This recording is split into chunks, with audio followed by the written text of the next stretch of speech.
The story of Steve-O and Bam Margera has been quite tumultuous in recent years. Bam had been struggling with addiction and even sued some of his former co-stars, including Steve-O, over money owed. However, after dropping the lawsuit, Bam had a health scare that brought him closer to Steve-O and motivated him to try and get better. They even went on a comedy tour together in January and February, but it didn't end well, and Steve-O regrets something he said. Hello everyone, and welcome to another video. Today we'll be looking at Steve-O claps back at Bam Margera after getting arrested. Yeah, you heard it right. Before we dive into details, please leave a like on the video, subscribe to the channel, and hit that bell icon to stay updated with our content. Also, if you want a chance to win an iPhone 12, MacBook Pro, or $500 cash, comment on the secret hidden message somewhere in this video, leave a like, and subscribe to the channel. The winner will be announced at the end of each month. Thanks for watching, and good luck! During an interview on Steve-O's Wild Ride podcast, Bam talked about his hospitalization in December 2022 when he was put on a ventilator and couldn't breathe on his own. Steve-O had been supportive during that time, and the two reunited after years of conflict. However, the recent comedy tour didn't end well, and Steve-O regrets some of his words. We contacted Nikki to arrange to spend the day with Phoenix. We were keen to see Phoenix because our last show of the tour happened to be in Santa Rosa, California, which was close to Nikki's location. Margera disclosed to Steve-O that his pneumonia was just one of the factors behind his hospitalization. He had also experienced 5 seizures, and on the 4th one, he bit his tongue so hard that it was nearly falling off, and he was drinking infected blood. Bam's son was also sick, and he contracted pneumonia. On the last day of the tour, Bam was finally reunited with his son, which led to his contraction of pneumonia. He then had his 5th seizure, and he was unable to breathe without a tube down his throat.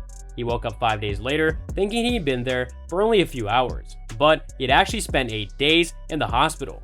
This entire ordeal showed how serious Bam's health issues were, and it should have been a wake-up call for him to focus on getting better.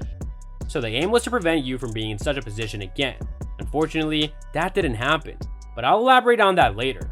During the interview, there was a reference to when Bam tried to sue his former friends and business partners after their 4th movie, and how he eventually went on stage by himself with his 5-year-old son, which was a triumphant moment. Steve-O suggested that Bam Margera's firing from Jackass was not an overreaction and compared it to a previous incident where Bam got a felony charge for carrying brass knuckles while drunk at the LAX airport during Jackass 2, but was praised for it. Bam was now being fired for sipping beer outside of a hotel, which he believed was ridiculous. Steve-O also mentioned that things had changed since Jackass 2, as there have been lengthy stints in rehab and public meltdowns. At a certain point, the situation stopped being fun and cool. He was no longer something they wanted to celebrate. Later that night, Bam posted hateful stuff about Knoxville and Tremaine on social media, which Steve-O found disappointing and unacceptable. Despite Margera's ongoing struggles, Steve-O reveals that he actively pushed for Margera to be included in the film. Steve-O even went as far as writing scripts and coaching Margera on what to say to help him secure a spot. They have progressed to the point of setting up a Zoom call with the film's decision makers, including Knoxville, Spike Jonze, and Jeff Tremaine. However, Margera's behavior leading up to the call was concerning, as he was posting resentful comments about Knoxville and Tremaine on social media while intoxicated. Ultimately, Margera missed the call because he was too intoxicated, and the decision was made to exclude him from the film.